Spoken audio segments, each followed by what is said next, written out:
Hey, what's up, guys? This is a video response to Metal Tiger's emulation versus the real thing discussion. I just want to basically give you guys my opinions on what I feel about it, how I feel about it, to kind of summarize quickly, and then I'll kind of elaborate a little bit more, but I don't want to ramble on too much. Basically, I have no issue with it. I think there's certainly a room for it in the gaming scene and the collecting scene, I guess. You know, it's almost a necessary evil in some regard, unless you have, you know, tens of thousands of dollars of disposable income, and you're just absolutely collector minded. Then, at one point or another, you're gonna basically have to emulate, and I think emulation has its purpose in the scene for a number of reasons, and first and foremost. You know, if I'm talking about arcade games, you know, obviously getting PCBs, acquiring PCBs is a very, very expensive hobby, as people know. If you want something really good, in other words, if you want like some cave shooters or some tile plan shooters, something that's kind of sought after, you're going to be paying anywhere between $350 to $600. And some of the newer cave boards out there, for example, Akai Katana, will cost you about $1,500. Really not that feasible. Now, that's probably a bad example because you can actually get a copy of Akai Katana for the Xbox 360 for $30 on Amazon. But in any case, I'm trying to illustrate that you know, you can basically go crazy and lots of money can be spent. Now, that's fine for some people out there that have the resources and the ability to do that. And there are some people out there that just absolutely snub their nose at emulation. And, you know, while I do agree in some regard, my response to those people is, you know, a lot of people say that, well, it's not as good as the real thing. You know, the sound it doesn't sound quite right, or there's issues with the screen, or there's some input lag, frame delays, and stuff like that. My response to that is I mean, what do you expect here? You know, it's like you're basically writing code that emulates hardware on a different system that it was never designed for. So, you know, even if I went ahead and wrote, you know, a brand new emulator from scratch that was, you know, cycle perfect or cycle accurate, that had 0 frames of input lag, and you know, the video routines were just absolutely perfect, and the CPU code was absolutely perfect, it still wouldn't be as good as the real thing because you're not playing it on real hardware, quite simply. So, you know, there's that whole persona, or, you know, what's the word I'm looking for? You know, connotation that you know, no matter how good an emulator is, it's going to suck to some people, no matter how good it is. And, you know, you can't really help those people. I mean, they're just the purists at heart that just will take original hardware, you know, 10 out of 10 times. And, you know, I don't fit into that because I do like emulation. I do understand where those people are coming from. But, I mean, sometimes you just have to say fuck it and just fire up an emulator. You know, if I want to play...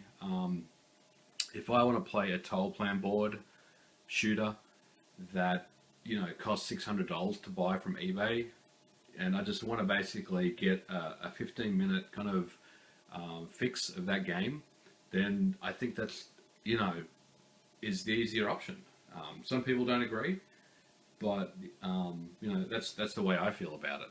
Now, that's not to say that I don't have a decent arcade PCB collection. I mean, you guys know that I certainly do. So, you know, I kind of fit in both camps, but, you know, when it comes to emulation, I certainly have no issue with it. Now, having said all that, I really am not interested in emulators that run on PC.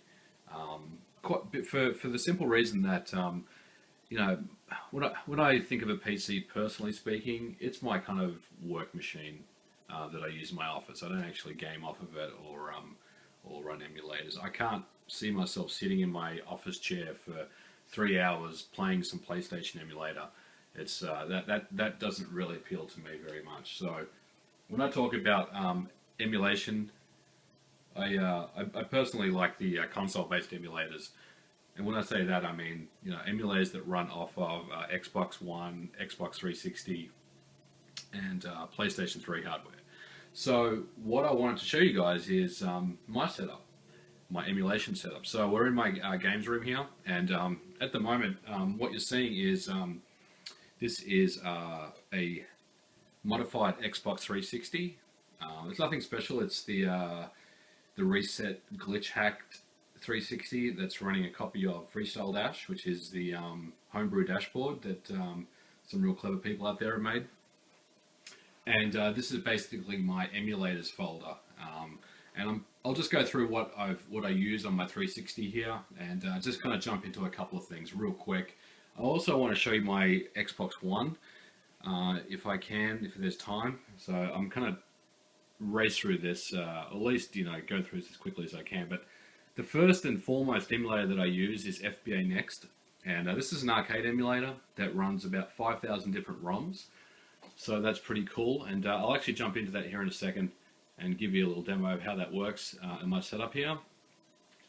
We've got DOSBox, which emulates DOS-based games. This one is Amiga 360, which is an Amiga emulator. Big fan of the Amigas, as people know. 3DOX is a 3DO emulator, and it runs pretty well. Game Boy Advance emulator. Super Nintendo, of course. SMS 360, that's a Sega Master System. PC 360 is obviously PC Engine TurboGrafx. Got a copy of MAME here as well for the 360.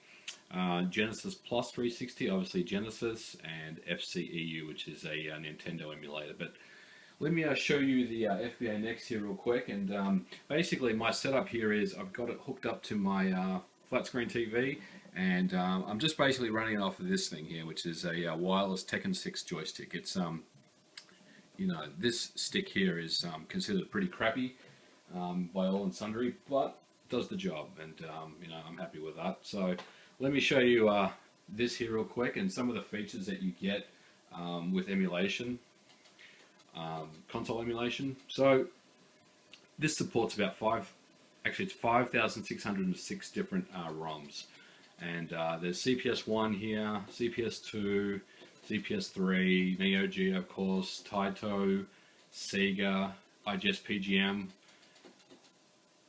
Sikio, Konami, Kaneko, Cave Shooters, Toll Plan, IRM drivers as well, Data East, Galaxian driver, Pac-Man driver, Technos, and there's a missed kind of section for pre-90s and post-90s stuff, and also there's Neo Geo CD emulation here, Sega Mega Drive, and PC Engine, and Super Nintendo.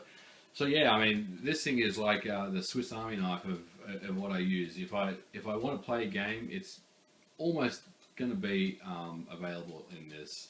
Now there are some notable omissions, such as the midway drivers like NBA Jam and stuff like that. But I do have a copy of MAME, which I kind of showed you before, that will handle all that stuff. So. And these run, all these games, or all these ROMs run pretty well. There's a couple of ROMs here and there that don't run so great, but things like the 68,000 based emulation, like CPS1, 2, Neo Geo, Taito, Konami, Sega stuff. I mean, that's been emulated very, very well for a long, long time. And the IGS PGM stuff, that runs very well as well, and I'll just show you how this works here. So we're loading up an IGS PGM ROM at the moment, and this is Demon Front. Let's get the sound up here.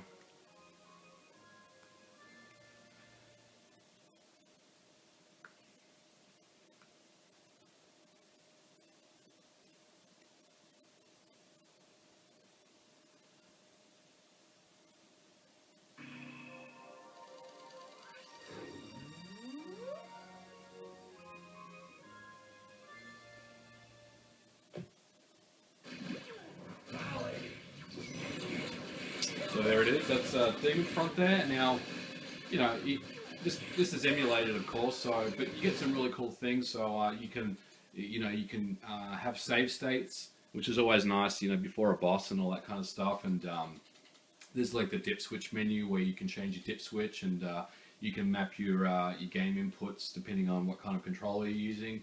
There's also graphic filters where you can, you can't even see on this screen, but you can adjust, you can add scan lines and have all those kind of different software filters or hardware filters in this instance, which kind of make things look nicer or more authentic, or a mixture of both. You can change the aspect ratios as well, so you can have it stretched out, or the classic 4:3. There's also kind of mirroring options and flipping options for vertical stuff for some of the shooters. You can adjust the screens around there. You can also shrink and expand it depending on what kind of monitor or CRT or display that you're using. So it's very, very cool stuff. There's also overclocking options here where you can overclock the CPU. And that's pretty handy for the some of the Neo Geo stuff that has slowed down, like the Metal Slug games, the early Metal Slug games. Now, again, we're going way off authentic emulation because we're basically adding things on there that were never intended to be done with the original hardware. But it's just a luxury to have.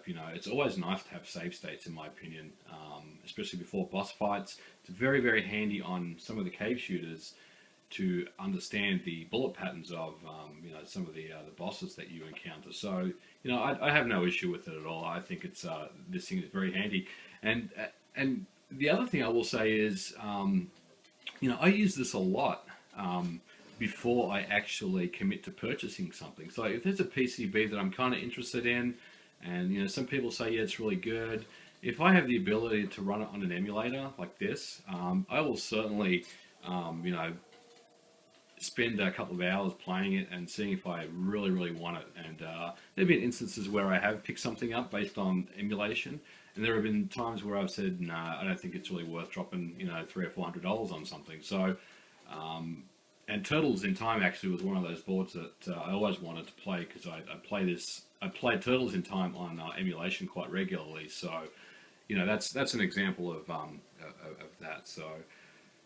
So yeah, I mean that's the arcade emulator that I use, FPA Next, and I use it basically laying on my couch in my games room with a dedicated joystick, and it does the job. It does the job really well. Now I've seen people put their 360s in arcade cabs and all that stuff using pad hacks, and I mean that works really well too for this kind of stuff.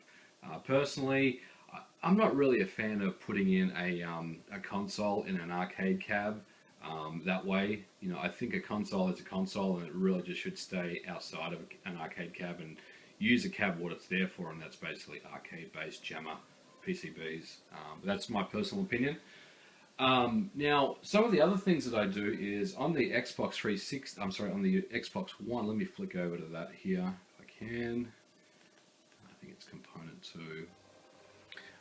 I like. There are some emulators that currently aren't running on the 360, notably PlayStation 1 and Nintendo 64. Now, when we get into like PS1 and N64, typically that's when I start breaking out the original hardware and going that route. I do have both of those systems, obviously, but again, sometimes it's just easier just to fire up the Xbox One and load up Surreal 64, and I've got all the ROMs loaded, preloaded. And if I want a quick bash of Mario Kart, for instance, all I need to do is just basically load it up. So fire up the. Oops, I dropped the camera there, guys. Sorry about that. Basically, grab the old Xbox One Duke controller, which is one of my favorites, and just load up the game here. And it's just too easy, and rather than setting up the N64, trying to find a cartridge and all that kind of stuff. So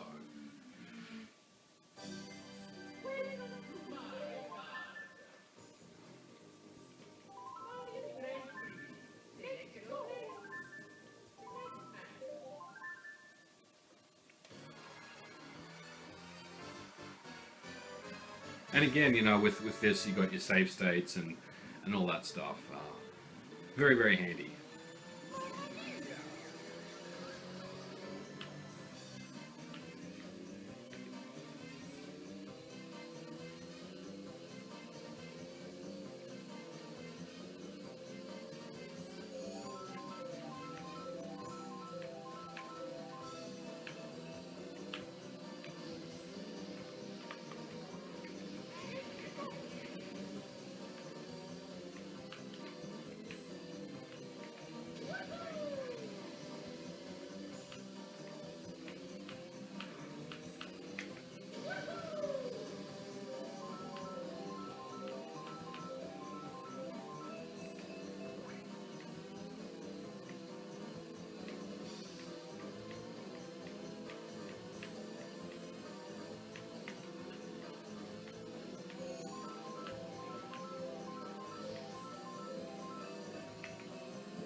There you go. So I can turn my save state on. I can just save my state, and yeah, I can basically come back to that anytime I want, which is really cool. So let's quit this. Back to the ROM list. So yeah, I mean, you know, as you can see, it's in my opinion, it's just a convenience to have. I own the original hardware, and I don't claim to own every single one of these ROMs that I have loaded here, but you know, in my opinion, it's just easier sometimes just to fire up the emulator. Yeah. So anyway, to summarize, I mean, that's my thoughts on this, guys. I mean, I do believe that there is room for both. Some of the emulators that have been around a long time are very well established and run very well, and there's really no reason why you should overlook them, I think. So that's my opinion. I think there's certainly a place for both of those in the scene. But anyway, hopefully I didn't ramble on too much, and you guys got a little bit out of that. Thanks for watching, and catch you again. Bye for now.